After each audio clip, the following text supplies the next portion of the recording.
Hello students, आज का हमारा जो टॉपिक है वो मोस्ट इम्पॉर्टेंट टॉपिक है और वो है crystal lattice and unit cell. बच्चे ये आपको अच्छे से समझना है क्योंकि इनके बेसिस पे हमने न्यूमेरिकल्स जो हैं वो भी सॉल्व करने। तो देखो बच्चे, सबसे पहले हम डिस्कस करते हैं किसको, क्रिस्टल लैटिस को। तो आपको याद रखना है बच्चे कि मैंने आपको क्या बताया, थोड़ा रिमाइंड करो। तो मैंने आपको बताया कि क्रिस्टलाइन सॉलिड्स जो होते हैं उनके अंदर मैंने क्या बताया था, क्रिस्टलाइन सॉलिड्स के अंदर एक फिक्स्ड जो होता है वो कॉन्स्टिट्यूएंट पार्टिकल्स मैंने आपको बताया था। मान लो ये कॉन्स्टिट्यूएंट पार्टिकल्स हैं और इनके ऊपर ये ऐसे होते हैं, फिर ऐसे होते हैं, मतलब एक फिक्स्ड रेंज ऑफ ऑर्डर होती है उनकी वो प्रॉपरली जो है वो अरेंज होते हैं।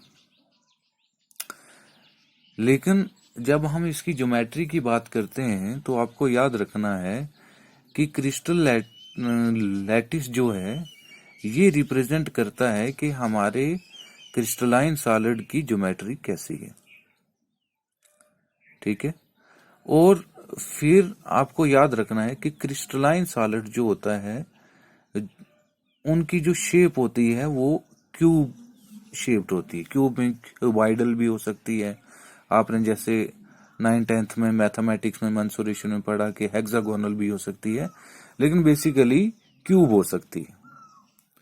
अब क्रिस्टल लैटिस क्या होता है आपने याद रखना है। बेसिकली एक क्रिस्टलाइन सॉलिड को जब हम 3 डायमेंशनल स्ट्रक्चर में देखते हैं, 3 डायमेंशनल स्ट्रक्चर का क्या मतलब हो गया बच्चे, जब आप मान लो जिस रूम में बैठ के आप मेरी वीडियो देख रहे हो तो ये रूम आपका स्क्वायर टाइप नहीं है, ये होता है ये वाला, ये स्क्वायर है। ठीक है, ये 2 डायमेंशनल है, हम इसको आगे से देख रहे हैं। लेकिन अगर आप अच्छे से देखोगे आपका रूम कैसा है, ऐसा है आपका रूम। ठीक है, उसकी एक वॉल ये है, एक वॉल ये इसके पीछे है, एक ये साइड वाली और एक ये साइड वाली है, ये इसका रूफ है और ये इसका फ्लोर है। तो बेसिकली इस टाइप की ज्योमेट्री को हम क्या कहते हैं, 3D ज्योमेट्री कहते हैं।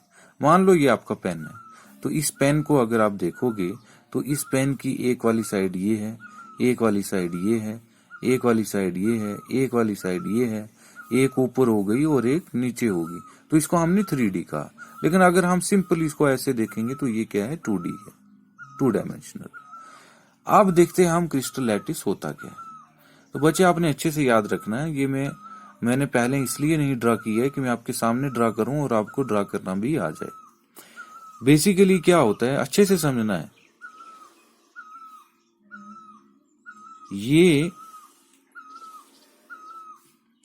आपने एक स्क्वायर बनाना है और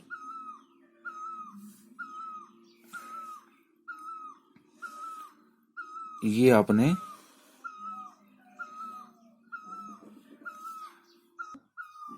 तो बच्चे आपने एक स्क्वायर ये बनाया और एक स्क्वायर ये बनाया। अब आपने क्या करना है, इन लाइंस, इन पॉइंट्स को भी ज्वाइन कर लेना है, इन पॉइंट्स को भी ज्वाइन कर लेना है।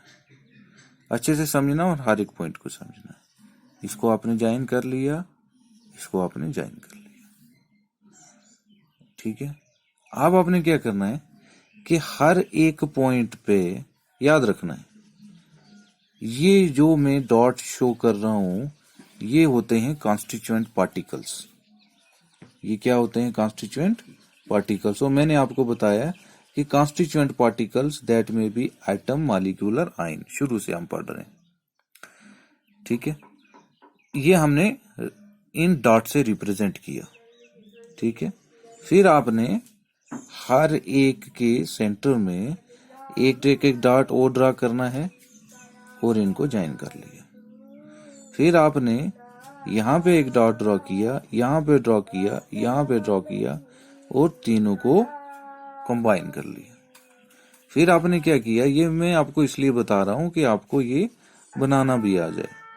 ये किया इसको यहाँ से कंबाइन किया, फिर इसके सेंटर में और इसके सेंटर में ये हमने कंबाइन कर लिया। ये हम क्रिस्टल लैटिस जो है वो ड्रा कर रहे हैं। फिर इसके सेंटर में इसको हमने यहाँ से ये कंबाइन किया, फिर इसके सेंटर में, इसके सेंटर में, इसके सेंटर में हमने डॉट ड्रॉ करके कंस्टिट्यूएंट पार्टिकल्स को जोड़ दिया। अब क्या है, ये यहाँ पे और यहाँ पे इसको हमने ज्वाइन कर लिया और इसको हमने ज्वाइन कर लिया। ठीक है, अब क्या है, इनको हमने ज्वाइन कर लिया, इनको हमने ज्वाइन कर लिया, इनको हमने ज्वाइन कर लिया। फिर इनके सेंटर में, क्योंकि ये 3 डायमेंशनल है तो हमने इसको ऐसे करना है। ठीक है, अब क्या है, इन के जो सेंटर हैं उनको भी ज्वाइन कर लेना। तो बच्चे ये आपके पास क्या बना, एक क्रिस्टल लैटिस बना कि क्रिस्टलाइन सॉलिड्स के अंदर जो होते हैं वो कॉन्स्टिट्यूएंट पार्टिकल्स जो हैं वो 3 डायमेंशनल स्ट्रक्चर में ऐसे अरेंज होते हैं। अब आप गौर से देखेंगे बच्चे, तो ये क्रिस्टल लैटिस जो है, इस पूरे को हमने क्या बोला, क्रिस्टल लैटिस बोला। ठीक है, अब क्या है, आप इसको गौर से देखोगे तो ये क्रिस्टल लैटिस जो है वो एक क्यूब शेप के एरिया से बना है जो कि बार बार रिपीट हो रहा है। ऐसा ही क्यूब एक ये है, इसके ऊपर एक ये क्यूब है, इसके पीछे एक क्यूब है, ये वाला क्यूब है, ये वाला क्यूब है, ये वाले मोस्ट जो है वो क्यूब आपस में रिपीट होके पूरा क्रिस्टल लैटिस बना रहे हैं। तो क्या रिपीट हो रहा है, रिपीट ऐसे वाला एक पोर्शन हो रहा है, ये वाला, ये वाला एक पोर्शन जो है वो रिपीट हो रहा है। तो ये वाला जो यहाँ पे क्या है, इसके कॉर्नर्स पे क्या है, डॉट्स। ये डॉट्स क्या है, इन्हें हम कहते हैं कॉन्स्टिट्यूएंट पार्टिकल्स दैट में बी एटम, मॉलिक्यूल और आयन। तो ये वाला जो है ये बार बार रिपीट कर रहा है और रिपीट करके, जैसे ये वाला एक यहाँ पे है, यहाँ पे है, यहाँ पे है, यहाँ पे है, पीछे है, फिर यहाँ पे है, यहाँ पे, ये पूरा बार बार रिपीट होकर एक दूसरे के ऊपर क्या बना रहा है, पूरा क्रिस्टल लैटिस बना रहा है। इस पूरे को हमने क्या कहा, क्रिस्टल लैटिस कहा। और ये जो बार बार रिपीट हो रहा है इसको हमने कहा बच्चे यूनिट सेल, कि ये एक सेल है, ये क्या है, एक सेल है। और इस एक सेल को हमने क्या कहा, यूनिट सेल कहा। और ये यूनिट सेल बार बार रिपीट होके जुड़ के क्या बना रहा है, पूरा क्रिस्टल लैटिस बना रहा है 3 डायमेंशनल स्ट्रक्चर में। ये जो एक पोर्शन है, ये जो एक सेल है, ये इस एक सेल को हमने क्या कहा, यूनिट सेल कहा। और ये मल्टीपल टाइम्स कंबाइन होके मल्टीपल सेल्स की एक अरेंजमेंट बना रहा है। और इन मल्टीपल सेल्स की अरेंजमेंट को हमने क्या कहा, क्रिस्टल लैटिस कहा। और जो बार बार रिपीट हो रहा है उसको हमने क्या कहा, यूनिट सेल कहा। ठीक है बच्चे, तो ये जो डॉट्स हैं, ये डॉट्स, इन डॉट्स को हमने क्या कहा, ये कॉन्स्टिट्यूएंट पार्टिकल्स हैं दैट में बी एटम, मॉलिक्यूल और आयन। और ये वाले डॉट्स को हम लैटिस पॉइंट भी कहते हैं। क्या कहते हैं बच्चे, हम लैटिस पॉइंट कहते हैं। ये वाले कॉन्स्टिट्यूएंट पार्टिकल्स जहां पे अरेंज्ड हैं उनको हमने डॉट से रिप्रेजेंट किया और उन्हें हमने क्या कहा, लैटिस पॉइंट कहा। ये आपको समझ आना चाहिए, तभी आपको जाके न्यूमेरिकल सॉल्व होंगे। तो क्या हुआ कि एक क्यूबॉइड फॉर्म का एक स्ट्रक्चर है 3 डायमेंशनल स्ट्रक्चर में, जिसके कॉर्नर्स पे क्या है, डॉट्स हैं। और वो डॉट्स क्या हैं, कॉन्स्टिट्यूएंट पार्टिकल्स हैं जिनको हम लैटिस पॉइंट भी कहते हैं। और इस पूरे सेल को हमने क्या कहा, यूनिट सेल कहा। ये 3 डायमेंशनल यूनिट सेल बार बार रिपीट होके एक बड़ा स्ट्रक्चर बनाएगा, मल्टीपल सेल्स का स्ट्रक्चर बनाएगा, जिसको हमने क्रिस्टल लैटिस कहा। और जो मल्टीपल टाइम्स कंबाइन होके बना रहा है उससे हमने क्या कहा, यूनिट सेल कहा। ठीक है, आई होप आप समझ गए होंगे। अब हम यूनिट सेल को डिस्कस करते हैं। हाँ तो बच्चे, ये पहले हमने डिस्कस किया कि क्रिस्टल लैटिस क्या होता है और फिर यूनिट सेल। तो ये यूनिट सेल है जो कि बार बार रिपीट होके आपस में कंबाइन होके एक बड़ा स्ट्रक्चर बनाएगा, जिसे हम क्या कहते हैं, क्रिस्टल लैटिस कहते हैं। और ये छोटा स्ट्रक्चर जो रिपीट हो रहा है उसे हमने क्या कहा, यूनिट सेल कहा। और ये वाले जो डॉट्स हैं इन्हें हमने कंस्टिट्यूएंट पार्टिकल्स या फिर हमने लैटिस पॉइंट कहा। अब आपको समझना है अच्छे से, एक यूनिट सेल के अंदर कितने कॉर्नर्स होते हैं वो आपने देखना है। आपको सिंपल याद रखना है कि यूनिट सेल मान लो आपका रूम है, जिस रूम में आपने बैठे हुए, ठीक है। तो आप इसके कॉर्नर्स देखोगे, शाबाश, तो इसके कितने कॉर्नर्स होंगे, 1 2 3 4 5 6 7 और 8। ये 8 आपके पास क्या है, इसके कॉर्नर्स, ठीक है बच्चे। अगर हम इसके फेस की बात करें, इसके कितने फेस हैं, मैंने पहले ही बोला कि आपको अज्यूम करना है अपना रूम। तो आपके रूम का ये वाला एक फेस है,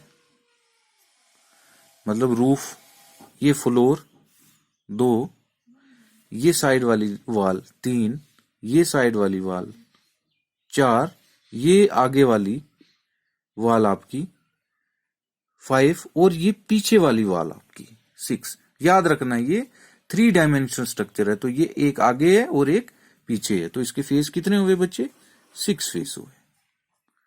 ये यूनिट सेल के कॉर्नर्स हैं और क्या है, फेस है। अब आपको क्या करना है, याद रखना है कि इनके पैरामीटर्स की, यूनिट सेल का पैरामीटर्स क्या होते हैं, याद रखना आपको। तो पैरामीटर्स में, पैरामीटर्स क्या होते हैं आपको अपने माइंड में ये याद रखना। पैरामीटर्स होगी कि ऐसी चीजें कि जिनको हम मेजर कर सकते हैं, नाप सकते हैं, ठीक है। अब देखो, एक यूनिट सेल के अंदर हम क्या क्या चीजें नाप सकते हैं जिससे हमें उस क्रिस्टलाइन सॉलिड की ज्योमेट्री का पता चलेगा। अब पूरा जो क्रिस्टलाइन सॉलिड है वो, उसके अंदर क्या है, क्रिस्टल लैटिस है। वो, और क्रिस्टल लैटिस किससे बना हुआ, यूनिट सेल से। तो अगर हम यूनिट सेल को ही मेजर कर लेंगे तो उसके हिसाब से हम फिर पूरे सॉलिड का, क्रिस्टलाइन सॉलिड का, क्रिस्टल लैटिस की हम ज्योमेट्री का भी पता कर लेंगे।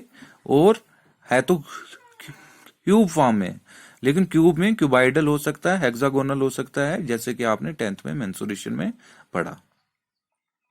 अब पैरामीटर्स की बात करें तो शाबाश, पैरामीटर्स में क्या है, देखो, एक तो इसकी क्या होती है, इसकी क्या होती है, लेंथ हो सकती है।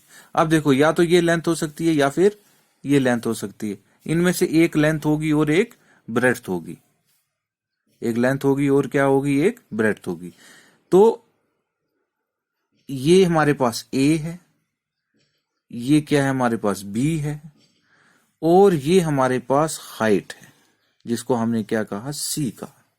अब देखो, जैसे ये ए है तो वैसा ही ये होगा, जैसे ये बी है जैसे ये बी है, जैसा ये सी है ऐसा ही ये सी होगा, ये होगा और ये होगा, ठीक है। तो पैरामीटर्स में हमारे पास क्या आया, ए बी और सी, जिसमें ए क्या है हमारे पास, लेंथ है, बी भी हमारे पास, या तो बी लेंथ हो सकती है, तो बी हमारे पास क्या है, विड्थ है, और सी हमारे पास क्या है, हाइट है। याद रखना है, इसके बेस पे हम न्यूमेरिकल सॉल्व करेंगे। A B and C, these are the 3 parameters, जिसमें एक क्या है, लेंथ है, एक ब्रेड्थ है, और एक क्या है, हाइट है। अगर हम यूनिट सेल की लेंथ को, ब्रेड्थ को और हाइट को फाइंड कर लेंगे तो पूरे क्रिस्टल लैटिस का हम उसको मल्टीप्लाई करके फाइंड कर सकते हैं। तो हमें पूरे क्रिस्टल लैटिस की फाइंड करने की नीड नहीं है, हम यूनिट सेल की ही से फाइंड कर सकते हैं, ठीक है। तो ये तो हो गया हमारी क्या, लेंथ के बारे में, ब्रेड्थ के बारे में और हाइट के बारे में। दूसरा पैरामीटर कौन सा हो सकता है, दूसरा पैरामीटर हो सकता है हमारे पास एंगल्स। तो याद रखना है, इसमें 3 एंगल्स होते हैं। अल्फा, बीटा और गामा। लेकिन ये नहीं है कि आप किसी को भी अल्फा और किसी को भी बीटा और किसी को भी गामा दे देंगे। आपने याद रखना है कि ए और बी के बीच में जो एंगल होता है वो है गामा हमारे पास। याद रखना है, उल्टा सीधा नहीं लिखना है। A, B and C length, breadth and height, या फिर length, breadth and height. Length और ब्रेड्थ आपस में वेरी कर सकते हैं, लेकिन हाइट जो है वो सेम है। ए और बी के बीच में जो एंगल है वो गामा है, ठीक है। और ए और सी के बीच में जो एंगल है इसे हम क्या कहेंगे, बीटा कहेंगे। और बी और सी के बीच में जो एंगल है वो क्या है हमारे पास, अल्फा। तो आई होप आप समझ गए होंगे कि पैरामीटर में एक तो हमारे पास एंगल्स हैं और दूसरा क्या है, लेंथ, ब्रेड्थ एंड हाइट।